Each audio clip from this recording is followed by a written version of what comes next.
लड़की वाले के कितने लोग होंगे? बोले 100 लोग होंगे। तो 100 लोग माने 200 लोग हो गए, है ना? 200 लोग हो गए तो 200 लोगों पर इन टोटल खर्चा कितना आ रहा है? तो खर्चा बना 5 लाख। खर्चा 5 लाख बना तो 2.5 लाख रुपए दोनों देंगे। बेटा वाला भी देगा, बेटी वाला भी देगा।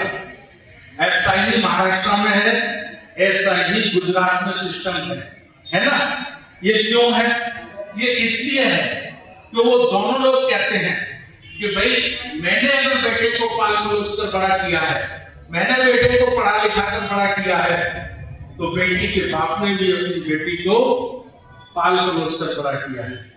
बाप ने भी अपनी बेटी को पढ़ा लिखा कर बड़ा किया है। बल्कि बेटे के पिता का कोई एहसान नहीं है, बेटी के पिता का एहसान है। बेटे के पिता का कोई एहसान नहीं है, बेटी के पिता का एहसान है कि वो 20 वर्ष तक पढ़ाता है, लिखाता है, पालन पोषण करता है, अच्छी से अच्छी शिक्षा देता है और फिर अपनी बेटी को वो अपने समधी को उसके बेटे के लिए समृद्ध करके दे देता है कि अब मेरी बेटी तुम्हारा परिवार चलाएगी, तुम्हारा वंश चलाएगी। इसलिए एहसान किसका है? बेटी के बाप का एहसान है कि पाली पड़ोसी मैंने की, बड़ी मैंने की, लेकिन नाम तुम्हारा चलाएगी, वंश तुम्हारा चलाएगी। तो इस किस्म की अगर भावनाएं हमारे मन में पैदा होंगी तो हम दहेज रहित समाज का निर्माण कर सकते हैं। ये करना पड़ेगा, है ना? इसको करना पड़ेगा। और मैं ज्यादा नहीं कहना चाहता क्योंकि प्रोग्राम दूसरा है। बाबा साहब डॉक्टर अंबेडकर जी को अगर हम मानते हैं तो बाबा साहब डॉक्टर अंबेडकर जी ने कहा है कि दुनिया में सबसे खतरनाक कोई चीज है, कैंसर से भी बड़ी खतरनाक कोई चीज है तो वो जाति है। जाति, ये जो जातियां बनाई गई ना, जो वर्ण बनाए गए, आप भारत के इतिहास पर बहस करा दीजिए। मैं तो कहता हूं हमारे देश का मीडिया बहस नहीं कराता। एक विषय रखिए कि जब भारत सोने की चिड़िया था, भारत में दूध और दही की गंगा बहती थी, भारत विश्व गुरु था, तो वो कौन से कारण थे कि भारत गुलाम हुआ? कौन से कारण थे? अगर इस कारण पर बहस होती है तो निश्चित रूप से एक ही कारण निकलेगा भारत के पतन का, भारत की दुर्दशा का एक ही कारण निकलेगा और वो कारण होगा वर्ण व्यवस्था, वो कारण होगा जातिवाद। अगर जातिवाद नहीं होता हमारे देश में, वर्ण व्यवस्था नहीं होती हमारे देश में, तो मुट्ठी भर मुगल, मात्र 2000 मुगल हमारे भारत पर कभी 800 वर्ष तक शासन नहीं कर पाते। मुट्ठी भर अंग्रेज कभी हमारे देश पर शासन नहीं कर पाते। अगर 1000 वर्ष तक हमारा ये देश समूचा जम्मू द्वीप में दुनिया का सबसे बड़ा विकसित देश, सोने की चिड़िया कहने वाला देश अगर गुलाम और लाचार बना तो उसका एक ही कारण था और वो कारण था वर्ण व्यवस्था और जातिवाद। अब ये खत्म कैसे हो सकता है? इसको खत्म करने के लिए हम लोग राष्ट्रीय लोक महासभा के माध्यम से जो पूरे देश में मुहिम चला रहे हैं, वो मुहिम यह है कि इसके खत्म, जातियों को खत्म करने के 3 रास्ते।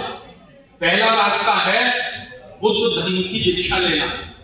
बुद्ध धर्म की दीक्षा लेना अर्थात उसमें अहिरवार भी दीक्षित होंगे, जाटव भी दीक्षित होंगे, कुशवाहा भी होंगे, पाल बघेल भी होंगे, शर्मा जी भी होंगे, अग्रवाल जी भी होंगे। समझ रहे नहीं?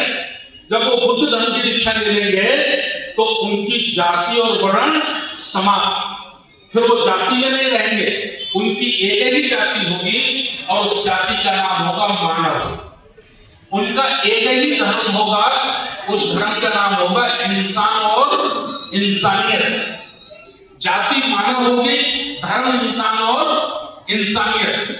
और फिर हम लोग आपस में अपने बच्चों की शादी करेंगे, ठीक है ना? हम जब उन बच्चों की शादी करेंगे तो आज तो हो सकता है कि बेटा किसी और जाति से था, बेटी किसी और जाति से थी, लेकिन कल जब उनके बच्चे होंगे, बच्चों के बच्चे जब होंगे, तब उनकी जाति केवल और केवल इंसान होगी, मानव होगी, कोई दूसरी जाति नहीं होगी। ठीक है ना? एक तो ये है। दूसरा क्या है? दूसरा है कि हमारे देश की जो सरकारें हैं वो पॉलिसी बनाए, वो नियम बनाए, वो नियम बनाए कि जो बच्चे इंटरकास्ट मैरिज करेंगे, अंतरजातीय विवाह करेंगे, हम ऐसे ही बच्चों को नौकरियों में प्राथमिकता देंगे। पहले नौकरी किसको देंगे? सरकारी।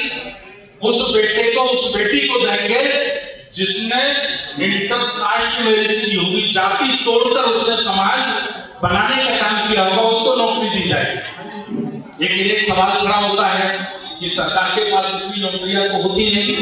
तो दूसरा है, कुछ को हम नौकरी देंगे और जिनको हम नौकरी नहीं दे पाएंगे उनको हम लड़के को और लड़की को 25-25 लाख रुपए हम अनुदान देंगे, सब्सिडी देंगे कि वो दोनों बेटे बेटी मिलकर अपना कोई छोटा मोटा बिजनेस कारोबार चलाएं और अपने परिवार का वो पालन पोषण करें। ऐसे जाति तोड़ी जा सकती है। दो हो गए। तीसरा, हम सामाजिक लेवल पर भी चर्चा कर रहे हैं राष्ट्रीय लोक महासभा के माध्यम से। साहब से, साहब से हमारी बातें होती रहती है। बहुत जल्दी हम लाने वाले हैं कि समाज में जो बच्चे इंटरकास्ट मैरिज करेंगे हम उनको सम्मानित करेंगे, हम मंच पर लाएंगे, उनको पुरस्कार देंगे जो हम पे होगा 10,000, 11,000, 20,000, 50,000, है ना? और उनको माला पहनाएंगे और उनके माता पिताओं को भी माला पहनाएंगे। इसलिए माला पहनाएंगे कि आपने जाति तोड़ने का काम शुरू किया है। तो ये बाबा साहब डॉक्टर अम्बेडकर कहते थे कि जब तक जाति विहीन समाज का निर्माण नहीं होगा तब तक हम भारत को विश्व गुरु दोबारा से नहीं बना सकते। हम विषमता जो है, भेदभाव जो है, छुआछूत जो है, तो उसको हम नहीं खत्म कर सकते, है ना? तो ये चूंकि हम लोग आज बच्चे सम्मेलन में सब माता पिता भी बैठे हैं, बच्चे भी बैठे हैं, उनके लिए मैं समझता हूँ ये बहुत जरूरी है। दूसरा 2 मिनट में मैं अपनी बात कहकर बात खत्म करना चाहता हूँ। दूसरी मेरी बात है कि हम माता पिता जो होते हैं हमें बड़ी चिंता रहती है, बच्चों के लिए धन इकट्ठा करना है, बच्चों के लिए बड़ा मकान बनाना है, बच्चों के लिए संपत्ति बनानी है ना? और हम बच्चों के लिए बना के भी जाते हैं, लेकिन हमारे बाद वो बच्चे कुछ ही समय में वो सारी संपत्ति को खत्म कर देते हैं, बर्बाद कर देते हैं। क्यों कर देते हैं मालूम आपको? इसलिए कर देते हैं कि हमने उनको संपत्ति तो बना के दी, लेकिन हमने उनको संस्कार नहीं दिए। तो मैं हर माता पिता से कहना चाहता हूँ कि यदि आप अपने बच्चों से प्यार करते हो, अपने बेटा बेटी से प्यार करते हो, तो उनके जीवन में 3 काम कर दीजिए। 3 काम कर दीजिए। सबसे पहले शिक्षा, बच्चे को शिक्षित बनाइए, जितना ज्यादा से ज्यादा हो सकता है उसको शिक्षित बनाइए, पढ़ाइए लिखाइए।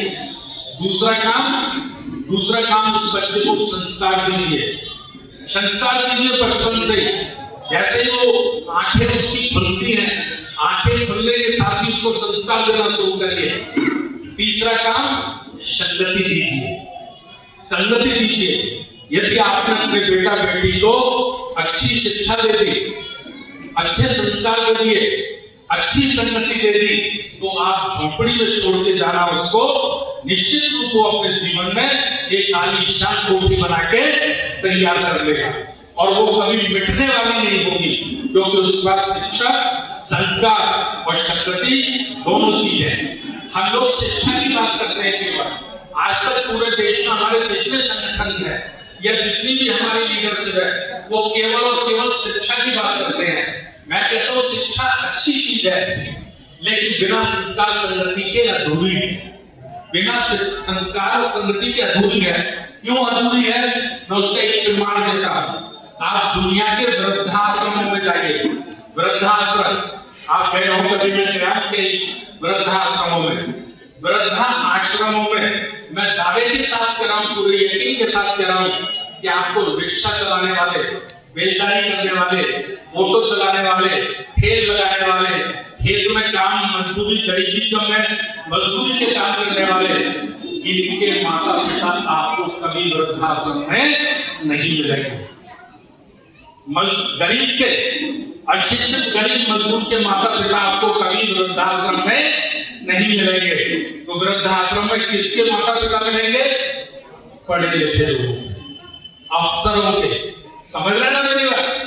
तो भाई इस माता पिता ने पढ़ा दिया, लिखा दिया, उसको तो लगा मेरा बेटा इंजीनियर हो गया, डॉक्टर हो गया, वकील हो गया, बहुत पैसा कमाता है, बहुत पैसा कमाता है। सबसे पहले तो माता पिता को ही घर से निकालने का काम करता है।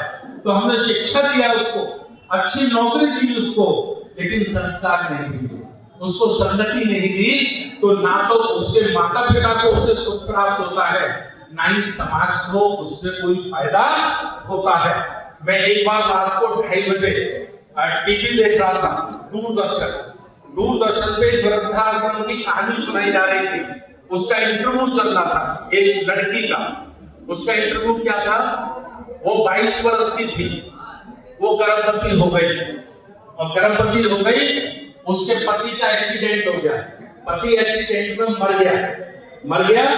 तो उस लड़की ने रीमैरिज नहीं की, दूसरी शादी नहीं की, और उस अपने लड़के को बहुत पढ़ाया लिखाया।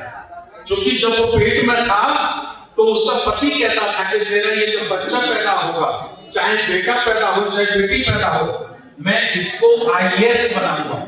IAS बनाने का उसका सपना था, और गरीब परिवार था। तो उस लड़की ने, बेचारी ने पूरे जीवन की आहुति दी। उसने दूसरी शादी नहीं की। 22 वर्ष की उम्र कोई उम्र नहीं होती है ना। उस बेटे को मजदूरी कर करके पाला पड़ोसा, और पाला पड़ोसा ही नहीं, उसको IAS अफसर बना दिया, और वो IAS अफसर बन गया। और वो लड़की विधवा वृद्धाश्रम में थी, जिसका इंटरव्यू चल रहा था, सारी व्यथा वो बता रही थी इंटरव्यू पे। तो बाद में पत्रकार पूछता है, ठीक है माता जी, अब आप अपने बेटे के लिए क्या कहना चाहती हो? किस बेटे के लिए? जिसके लिए उसने पूरी जिंदगी तप और त्याग में जला दी, है ना, बिना बाप के मेहनत मजदूरी करके जिसको IAS बनाया, उस बेटे के लिए वो पत्रकार कहता है कि क्या कहना चाहती हो अपने बेटे के लिए? क्या कहती हो महिला? मालूम है मेरे आंसू क्या बोली मालूम है? मैं ईश्वर से प्रार्थना करती हूँ कि मेरा बेटा जहां भी हो वो सुखी रहे, उसको कोई दुख ना हो। ये होता है माता पिता, ये होती है माँ की पीड़ा, है ना। इसलिए जब से हमने अपने उसको सिलेबस में शामिल किया कि जब तक हमको मौका मिलेगा किसी सामाजिक मंच पर, तो हम इस बात को जरूर कहेंगे कि वाकई अपने बेटा बेटी, अपने बच्चों से प्यार करते हो तो धन संपदा उनके लिए इकट्ठा मत करो, धन संपदा इकट्ठा करने में ध्यान मत लगाओ। अगर वाकई आपको उनकी फिक्र है तो शिक्षा, संस्कार और संगति, ये 3 चीज आप देकर जाइए, वो आपका भी नाम रोशन करेगा, समाज का भी नाम रोशन करेगा, और देश का भी नाम रोशन करेगा। मैं अपने एक बार अशोक अहिरवार साहब को और उनकी पूरी कमेटी को इस बहुत ही सुंदर और अच्छे कार्यक्रम के लिए धन्यवाद देना चाहता हूँ, और तथागत से कुदरत से प्रार्थना करता हूँ कि इस मंच से ऐसे जोड़े बने बेटा बेटी के, ऐसे जीवन साथी बने जो अपने माता पिता का भी नाम रोशन करें और अपने देश का भी नाम रोशन करें। बहुत बहुत धन्यवाद। नमो बुद्धाय। जय हिंद। बहुत बहुत धन्यवाद आदरणीय साहब, आपने